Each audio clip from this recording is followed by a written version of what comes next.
Have you ever wondered what it feels like to step into the mind of a monster? Not just any villain, but Johan Liebert, the man who can break people with nothing but words.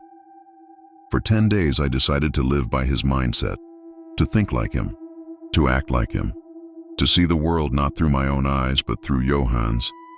And let me tell you, those 10 days were some of the darkest, most dangerous days of my life. It started with curiosity. I'd always been fascinated by Johan Liebert, calm, intelligent, terrifying. A man who doesn't raise his voice, yet makes people question their very existence. So I told myself, what if I tried to live like that for 10 days? What would happen?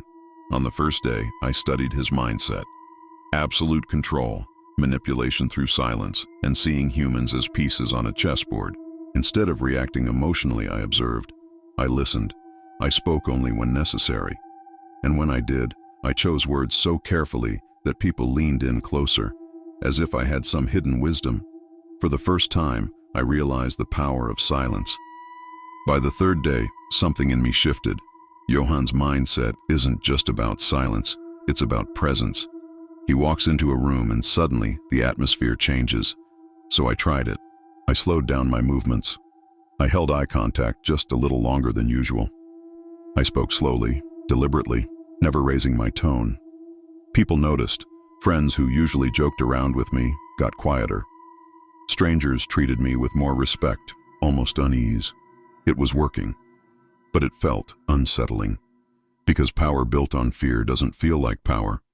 It feels like a trap. By the 6th day, I understood why Johan is so terrifying. It's not just what he says, it's what he makes you feel about yourself. I started to test this. Instead of telling people what to do, I asked subtle questions that made them doubt their own choices. Like, are you sure that's the best option? And, why do you trust them so easily? The results were disturbing. Within minutes, I could see hesitation, doubt, even fear in people's eyes. And that's when it hit me.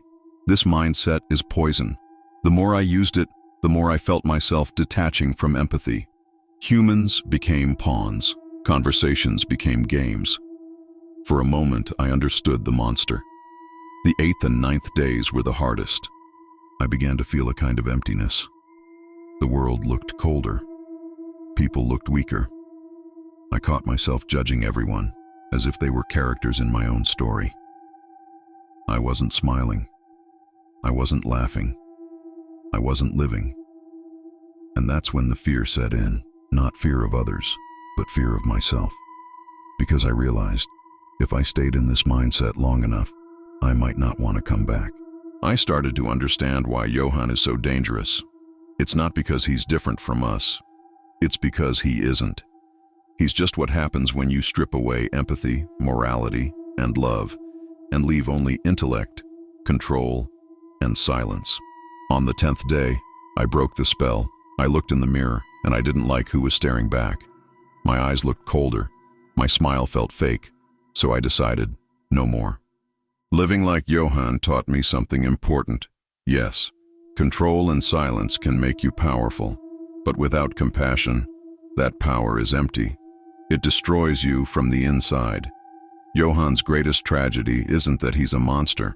It's that he shows us the monster we could all become if we let go of what makes us human. So after 10 days of trying Johan Liebert's mindset, what did I learn? That true strength isn't about fear. It's not about manipulation. It's not about making others bend to your will. Real strength is the ability to stay human, even when you could choose to be a monster.